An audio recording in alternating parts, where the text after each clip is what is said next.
डम डम डम डम डमरुवाला पार्वती पती कैलास बाला डम डम डम डम डमरुवाला पार्वती पती कैलास बाला शरण आलो तुला दर्शन दे रे मला महादेवा शरण आलो तुला दर्शन दे रे मला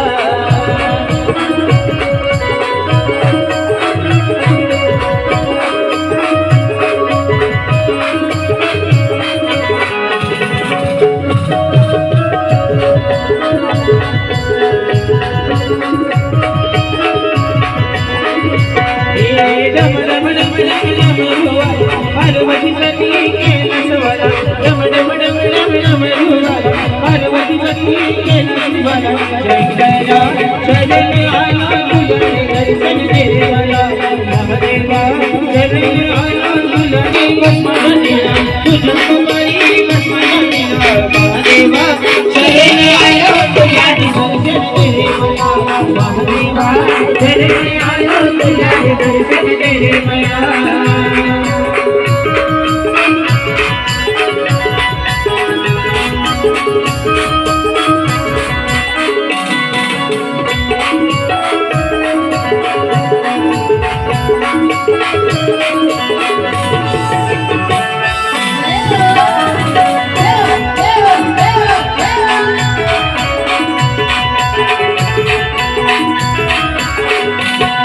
तुझ्या गळ्यामधील द्राक्षमाळा तुझ्या गळ्यामधील द्राक्षमाळा तुझ्या गळ्यामधील द्राक्षमाळा तुझ्या गळ्यामधील द्राक्षमाळा शंकरा शरण आलो तुला दर्शन दे रे मला महादेवा शरण आलो तुला दर्शन दे रे मला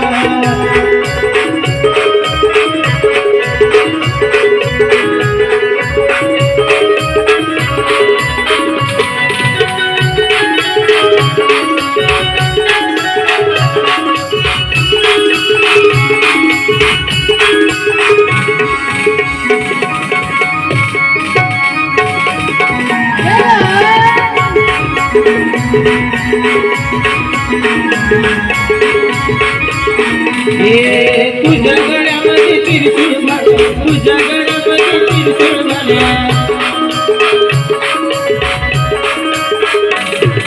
तुझ्या गळ्यामध्ये त्रिशूळ घाला तुझ्या गळ्यामध्ये त्रिशूळ घाला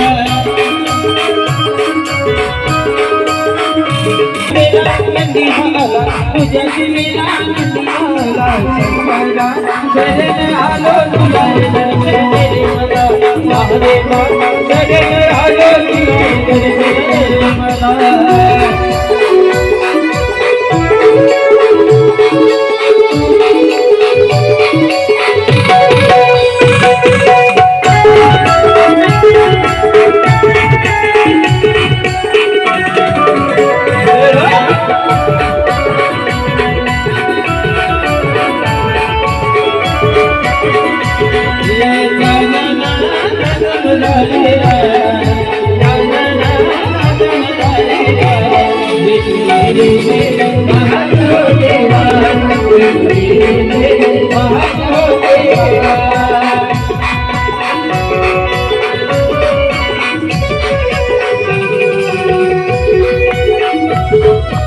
मध्ये पावतो आणि म्हणून काय तर या भस्मासुराने देवादिदेव महादेवांची भक्ती करण्यास प्रारंभ केला आणि काही मिळालं नाही मिळालं या महादेवाला मात्र भस्म ती प्रिय आहे हे माहिती होतं आणि भस्म प्रिय आहे म्हणून मात्र महादेवाला भस्म आणायची आणि द्यायची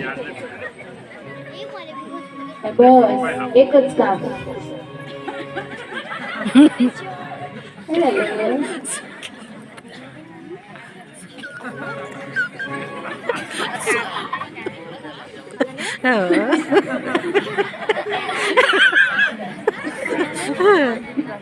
सुटलं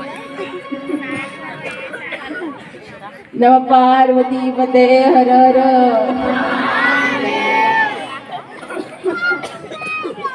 यांचे म्हणून तर म्हणतात तुका म्हणे आईच्या पाया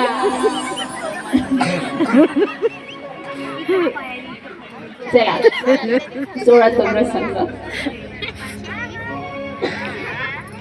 भस्मासूर कोणतरी मोर म्हणताय.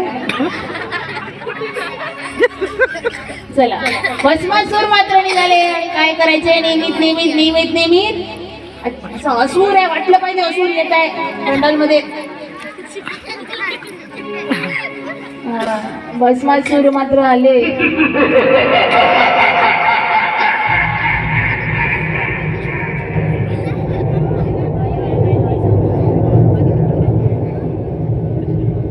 थोडं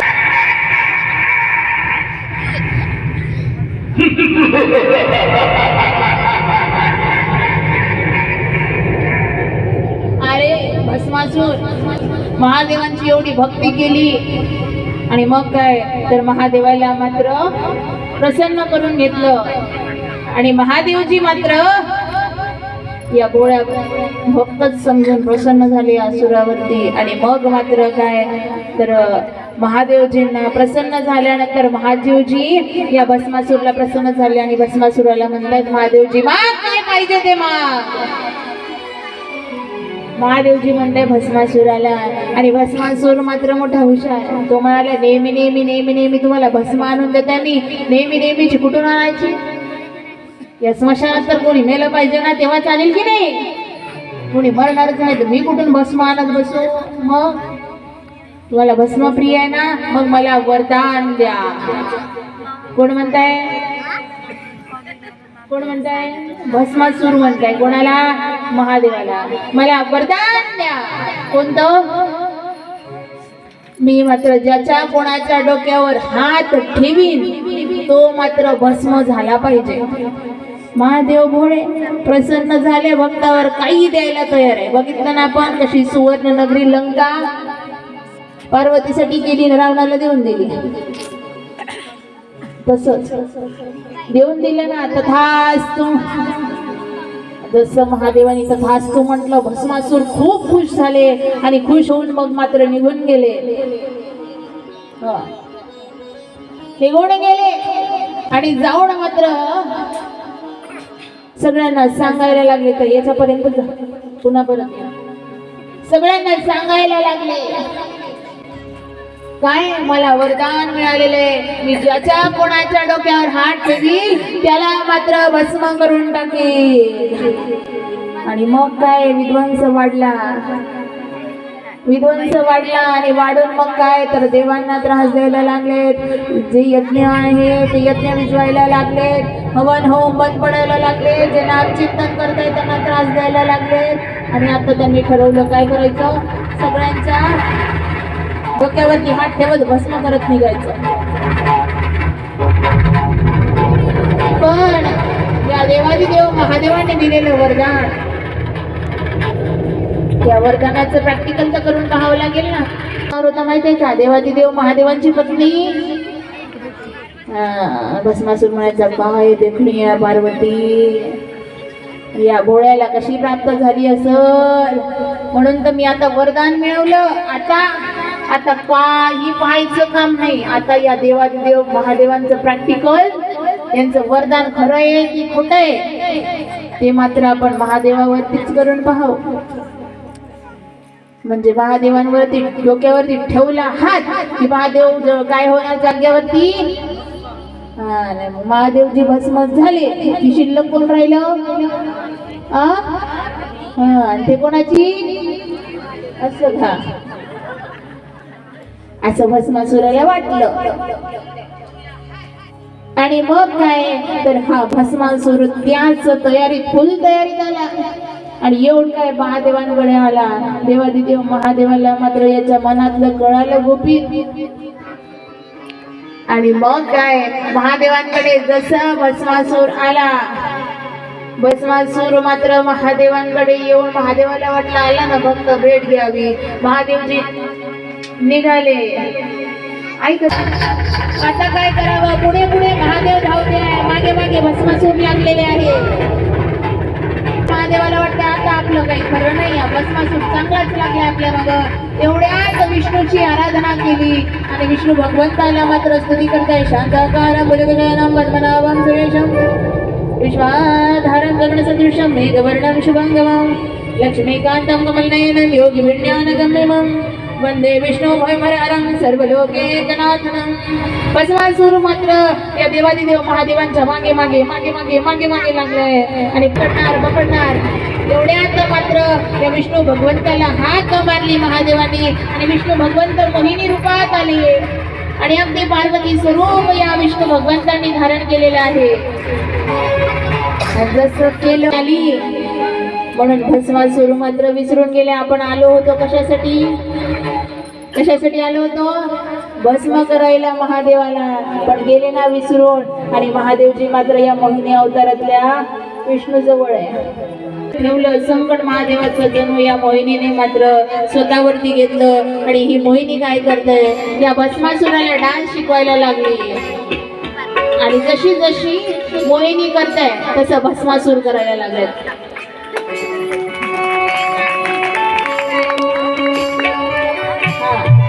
हळूहळू हा जसं मोहिनी करते तसंच भस्मासूर करतात.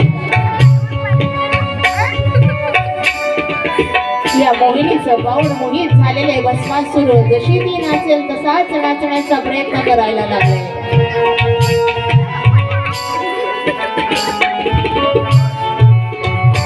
सगळ्यांना सृष्टीला आनंद झालाय की चला विष्णू भगवंतांनी देवादिदेव महादेवांचे संकट दूर केले. जसं सांगायचा हात बाजूला तसाच हात भस्मासूर बाजूला न्यायचे. स्पीड वाढवली आता, हात कमरेवर न्यायला लागले.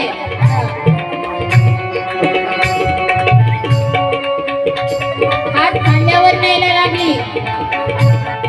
तसेच हात खांद्यावरती भस्मासूर नेते आणि नृत्य करण्यात नाचण्यात भस्मासूर दंग झालेले आहे.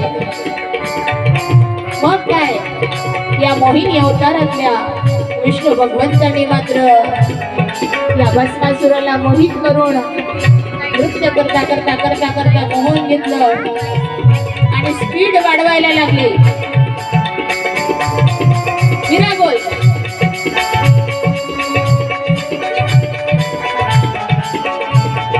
स्पीड वाढवायला लागले. हा मंत्र मुग्ध होऊन गेला. धुंद विसरून गेला भस्मासूर.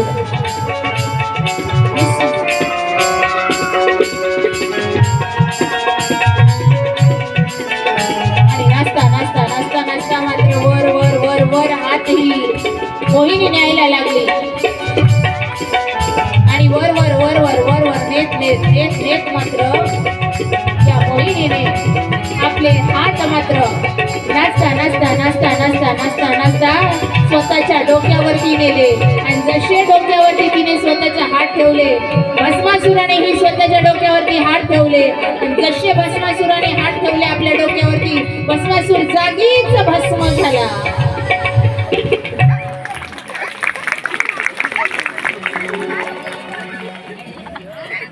आणि भस्मासूर जागीच भस्म झाल्यानंतर या मोहिनी रूपातील श्री विष्णू भगवंतांनी स्वस्वरूप धारण केलं आणि या देवादिदेव महादेवांचं संकट हरण केलं. हा महादेवाला भस्म करण्यासाठी. पण भस्म केलं कोणाला? स्वतःला. म्हणून लोकांना वाटते आम्हाला वरदान मिळालं, काय थोडीशी विद्या मिळाली, गुण मिळाला, कला मिळाली, ऐश्वर्य मिळालं, धन दौलत प्रॉपर्टी मिळाली, असा कलर टाईप होते. माझ्यासारखं कोणी नाही. पण हा जर अहंकार झाला तर ते अति झालं की त्याची माती होते. आणि वरदान मात्र मिळालं होतं, चांगला उपयोग केला असता, पण त्याचाच प्रयोग ज्याने दिलं त्याच्यावरती केला, परिणाम स्वतः भस्म झाले. आणि या देवादिदेव महादेवानी अनेक संकट आलेले या धरतीवरती, या पृथ्वीवरती, या जगतजननीवरती सगळे मात्र नाहीसे केले. त्याच महादेवांचं आपण सगळ्यांनी मिळून नामचिंतन करू आणि पुढे मात्र श्रवण करू कथा. ओम नमः शिवाय, ओम नमः शिवाय, हर हर भोले नमः शिवाय, नमः शिवाय, नमः शिवाय,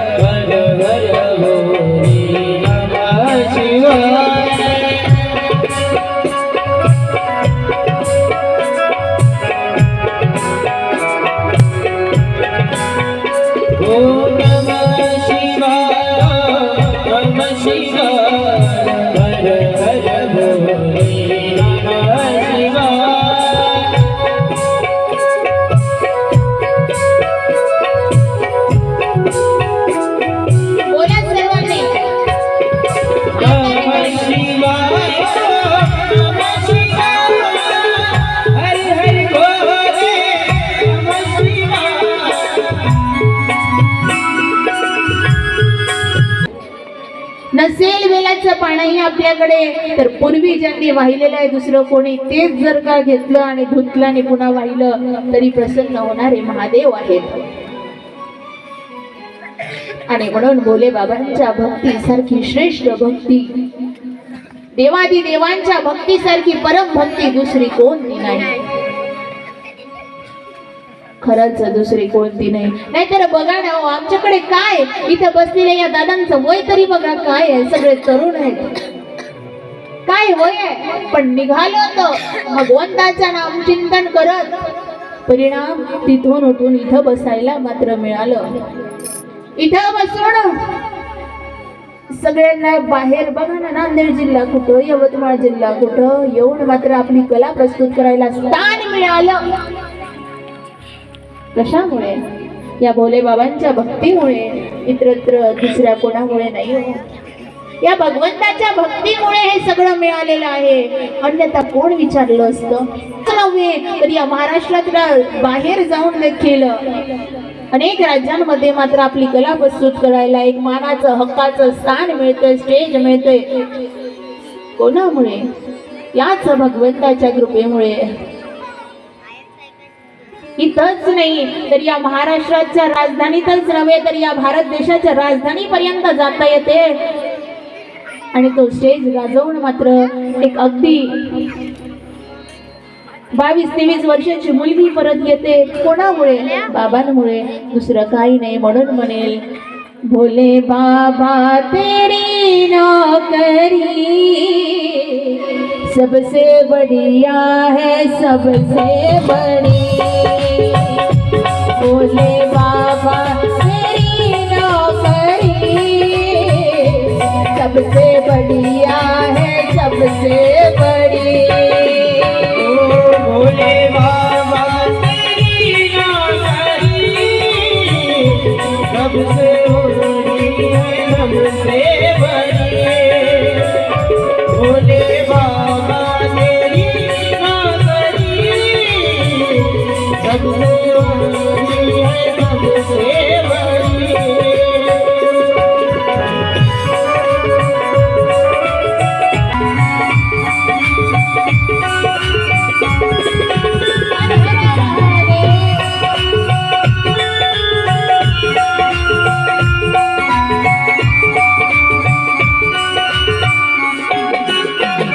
जब से तेरा नाम हो गया,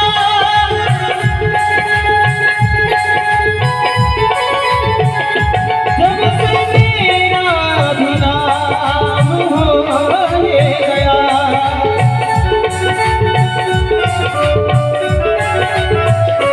वरना औकात क्या थी मेरी, वरना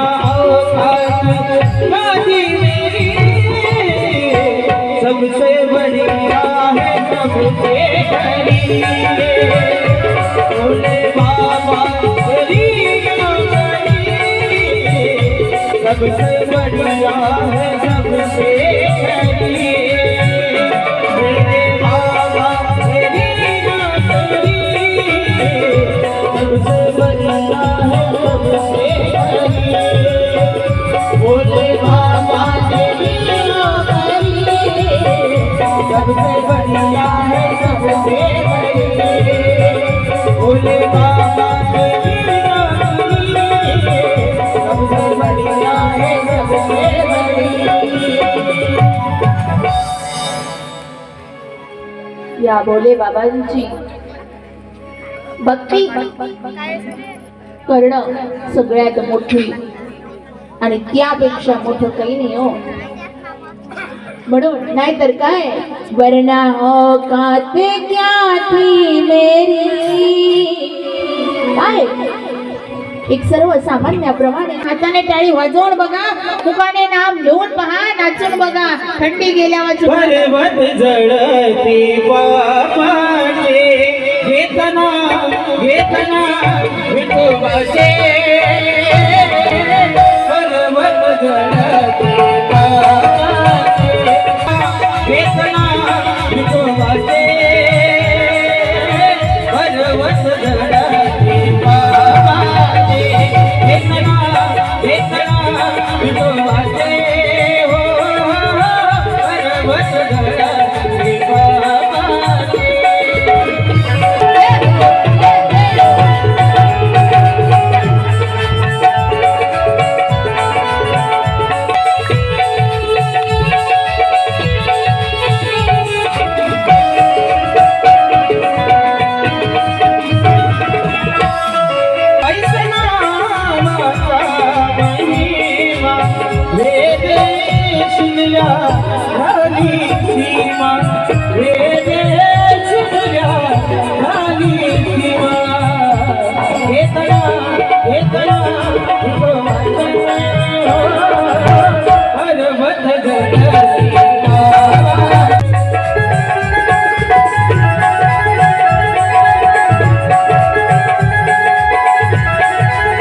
तात्पर्य काय? पर्वत जळती पापाचे, पापाचे पर्वत जळून भस्म झाल्यावर राहणार नाही, आणि पाप संपलं तर पुण्य उदयास आल्यावर राहणार नाही. आणि म्हणून नामचिंतन करायचं. आपण आपलं होतं काय? आपण भजनाला बसतो, नामचिंतनाला बसतो, भजन करायचं म्हटलं, देवाचं नामचिंतन करायचं म्हटलं, इकडे माळा जपायला लागले, राम राम राम राम राम राम राम राम राम राम राम राम राम राम. थोड्या वेळ लगेच म्हणते झाले 12, राम राम राम राम राम राम. 12 वाजले, राम राम राम राम. झालं का जेवायचं? राम राम राम राम. वाढ मग आता, राम राम राम. नामचिंतन करतोय की जेवणात लक्ष आहे? बरोबर ना? असं होतंय. बसते इथं कथा कीर्तनात पेंडॉलमध्ये, आणि बसून इथं विचार करते कोणता सांगू, कोणता विसरले की लक्षात आठवलं? एवढंच नाही तर बसतात कीर्तनात कथेत लक्ष, घरी बाय 11 वाजले, लेकरू उठलं असन का काय, कोंबड्या बेंडल्या होत्या निघल्या असन का काय, हा बकरीला दावणीला बांधली तर होती पण थंडी लागत असन का काय, नाही ना. हे भक्तीमध्ये आड येतात. आणि म्हणून भजनालय बसलं ना आपण, आपलं भजनाचं काय होतंय? जेवण कितीदा करता हो? दिवसातून जेवण किती वेळ करता? हा बोला बोला, बोलले नाही तर काकडा इथंच. 3 बरं 2 नाश्ता करता 1 वेळ, झाले ना 3 वेळ जेवण करता. देवाचं भजन हा आता 1 वेळा करता. आणि त्याचं ते कसं करता माहित आहे का? 1 वेळा भजन करतो, आता सप्ताह म्हणून दुपारचं भजनाला बसतं, भजन सुरू झालं की मग काय तर 3 वेळ जेवण करतो. भजन किती वेळ? 1 वेळ. आणि म्हणून म्हणते 3 बार भोजन भजन 1 बार, 3 बार भोजन भजन 1 बार. भजन सुरू झालं का त्याच्यातही माहित आहे का भजन होत नाही तो आल्याबरोबर पहिले चहा. भजन झाले ना गवळणीवर यायच्या आधी पहिले दुसऱ्यांदा येऊ द्या काय चाय. आणि पुन्हा गवळणी झाली आरती झाली की घरी जायच्या आधी पुन्हा 1 वेळ. भजन किती वेळ आणि चहा किती वेळ? परिस्थिती अशी आली आहे येऊ द्या चहावर झाली, बरोबर ना? आणि भजन किती वेळ? 3 वेळ, 1च वेळ. जेवण 3 वेळ करता. म्हणून म्हटलं 3 बार भोजन भजन 1 बार, उसमें भी चाहिए चाय बार बार.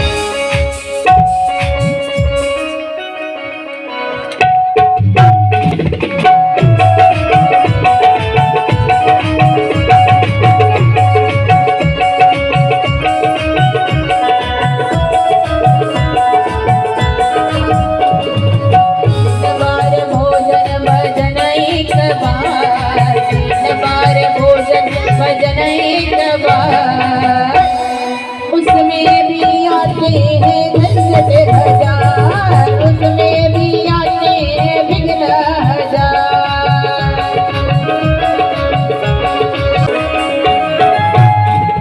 मनात विचार येतो मंदिरात जाऊन या, शिव महापुराण कथा आहे, वर्षभर दर्शन करत नाही पण आज जाऊन दर्शन करून या. म्हणून निघतंय कुठं? दर्शनासाठी. कारण मनात विचार आला मन मेरा कहता है मंदिर में जाओ, मेरा कहता है मंदिर में जाओ, मन मेरा कहता है मंदिर में जाओ, मेरा कहता है मंदिर में जाओ, थोड़ा पूजा करे आओ, जाते जाते जाते जाते जाते जाते रस्ते में लग गई दीवार जाते जाते रस्ते में लग गई दीवार उसमें भी आते हैं विघ्न हजार भोजन भजन एक बार उसमें भी आते हैं विघ्न हजार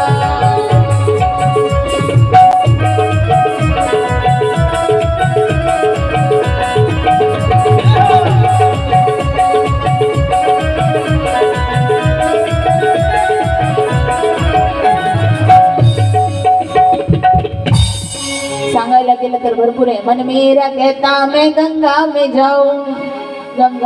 जाऊं थोड़ा स्नान करे आओ जाते जाते जाते जाते रस्ते में आ गया बुला एखादं जाता जाता पाहुणे भेटू द्या मग पूजेचा स्नानाला जायचा रस्ता पलटेल पुन्हा येते घराकडे नाही तर कुठं काय जाते शिवमहापुराणाकडे चालणं पहिले इथं आलेला माणूस पुन्हा तिकडं जाते इकडं यायचं तर विघ्न येतात म्हणून मात्र या विघ्नांना सामोरे जात भगवंताचं नाम चिंतन करायचं आहे विघ्न तर येत राहणार आहे असाच एक दारुक नावाचा राक्षस आहे आणि तो मात्र माजलेला आहे मानलेला आहे त्याने काय केलं ब्रह्मदेवाची साधना केली तप केलं जप केलं आणि ब्रह्मदेवाला प्रसन्न करून घेतलं ब्रह्मदेवाला प्रसन्न करून घेतलं आणि ब्रह्मदेवाला मात्र प्रसन्न केल्यावर वरदान मागितलं काय वरदान मला कोणी मारू शकणार नाही त्याचं बोलताना चुकलं तो म्हणाला मला कोणत्याच नराच्या हाताने मृत्यू येऊ नये ब्रह्मदेव म्हणाले तथाच तू कोणत्याच नराच्या हाताने मरणार नाही त्याला आता मग काय तर सगळं विध्वंस करायला लागला आता विध्वंस करायला लागला आता कोण याला मारेल कोण मारेल कोण मारेल कोण मारेल का कारण याला मरण येणार नाही कोणाच्या हाताने नराच्या हाताने मग सगळे गेले विष्णू भगवंताकडे विष्णू भगवंता काहीतरी पर्याय काढा पर्याय काढायचा काय काढायचा सगळे आले सगळे देवतागण विष्णू भगवंता सहित आले महादेवाकडे आणि महादेवाला विचारलं पर्याय काढा तर त्यावेळेला महादेवजींनी सांगितलं पर्याय काय काढायचा स्वतः महादेवजींनी सांगितलं नराच्या हाताने मरणार नाही असा त्याला वरदान आहे कोणाला दारुकाला पण नराच्या नाही तर नारीच्या तर मरू शकते ना आणि म्हणून मग मात्र नारीच्या हाताने तो मरू शकते आणि म्हणून काय तर या शिवाचीच शक्ती एकवटली आणि कंठातून ते मात्र तेज निघालं आणि त्रिनेत्र जेव्हा महादेवाने उघडलं त्या तिसऱ्या नेत्रातून महादेवाच्या बाहेर आलं लाल बुंद असा दैदिप्यमान आणि त्या तेजाने स्त्री रूप धारण केलं आणि एवढा क्रोध महादेवाला आलेला होता आणि म्हणून ते तेज मात्र जेव्हा रूप साकार घ्यायला लागलं तर एका स्त्रीमध्ये परिवर्तित झालं ती होती रात्र अमावस्येची काळोखेची रात्र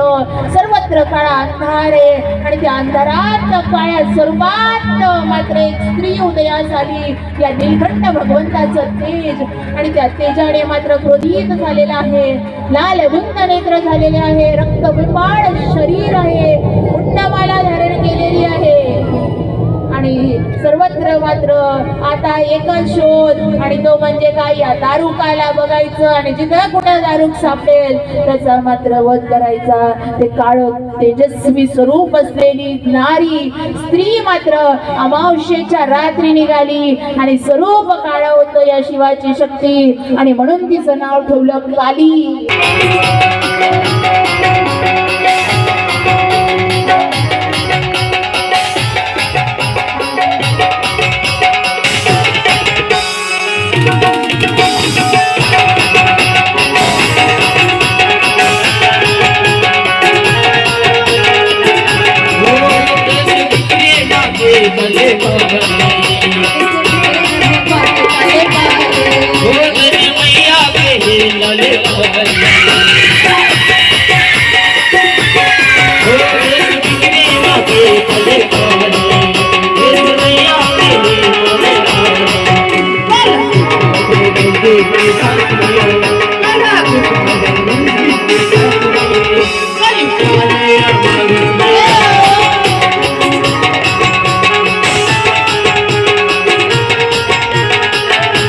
Oh,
काली अमावस्येच्या रात्री निघाली, दारुकाला पकडलं आणि दारुकाची युद्ध करून मात्र दारुकाला जागीच नराने नाही मनात तर नारी अवतार धारण करून मात्र मारलं तिने काली.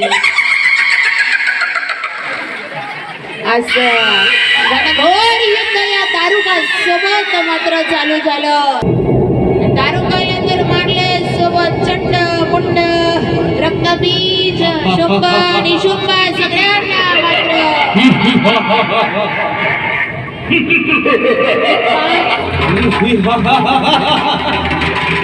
घनघोर युद्ध सुरू होतं.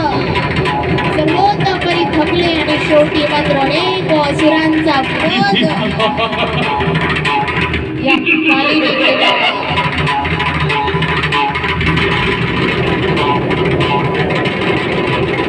शेवटी या कालीने आपल्या त्रिशूलाने मात्र याचा वध केला.